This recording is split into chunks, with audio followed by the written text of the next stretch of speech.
రామ్ చరణ్ నటిస్తున్న భారీ చిత్రం పెద్ది. ఈ చిత్రం మీద భారీ అంచనాలే ఉన్నాయి. పెద్ది షూటింగ్ భారీ హైప్తో సాగుతుంది. ఉప్పెన ఫేమ్ బుచ్చిబాబు సానా దర్శకత్వంలో వస్తున్న ఈ చిత్రాన్ని వెంకట సతీష్ కిలారు పాన్ ఇండియా స్థాయిలో నిర్మిస్తున్నారు. స్పోర్ట్స్ డ్రామా కాన్సెప్ట్తో రాబోతున్న ఈ సినిమాకు ఏఆర్ రెహమాన్ సంగీతాన్ని అందిస్తుండటంతో అంచనాలు పెరిగిపోతున్నాయి.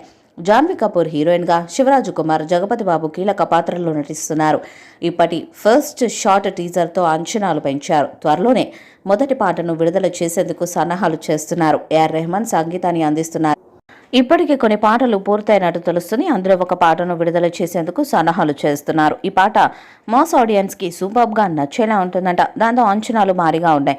ఇప్పటికే గ్రామీణ నేపథ్యంలోని ఎమోషనల్ స్కెడ్యూల్స్ని హైదరాబాద్లో పూర్తి చేసిన చిత్ర బృందం తాజాగా ఒక భారీ యాక్షన్ సీన్ను తెరకెక్కిస్తుంది. నైట్ షెడ్యూల్లో జరుగుతున్న ఈ యాక్షన్ ఎపిసోడ్ సినిమాకి హైలైట్గా నిలవబోతుందంటున్నారు మేకర్స్. చరణ్ కెరీర్లోనే ఇది టఫ్ అండ్ ఇంటెన్స్ సీన్ అవుతుందన్న టాక్ స్పష్టంగా వినిపిస్తుంది.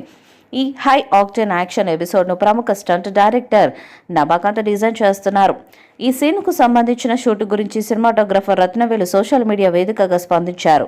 గత రాత్రి గొప్ప విజువల్స్తో కూడిన యాక్షన్ సీన్ షూట్ చేశాం. చరణ్ రచ్చిపోయాడు, మండిపోయాడు అంటూ పొగడ్తలతో ట్వీట్ చేశారు.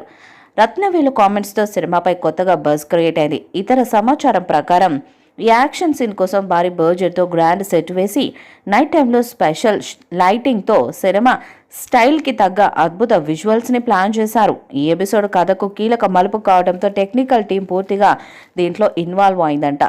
ఇదంతా చూస్తే పెద్దిలో యాక్షన్ కూడా ఒక హైలైట్ అవుతుందని కూడా స్పష్టమవుతుంది. చరణ్ క్యారెక్టర్ ఎంతో స్ట్రాంగ్గా డిజైన్ చేసినట్టు సమాచారం. ప్రత్యేకమైన బాడీ లాంగ్వేజ్, మాస్ యాటిట్యూడ్తో ఈ సీన్లో చరణ్ తన బెస్ట్నిచ్చారని యూనిట్ చెప్తుంది. విజువల్ ట్రీట్ ఇస్తూ మాస్ను మంత్రముగ్ధులను చేసేలా ఈ ఎపిసోడ్ ఉంటుందట. బుచ్చిబాబు ఎమోషనల్ స్టోరీ తోడై మాస్ యాక్షన్ను బలంగా మిక్స్ చేస్తున్నారని టాక్.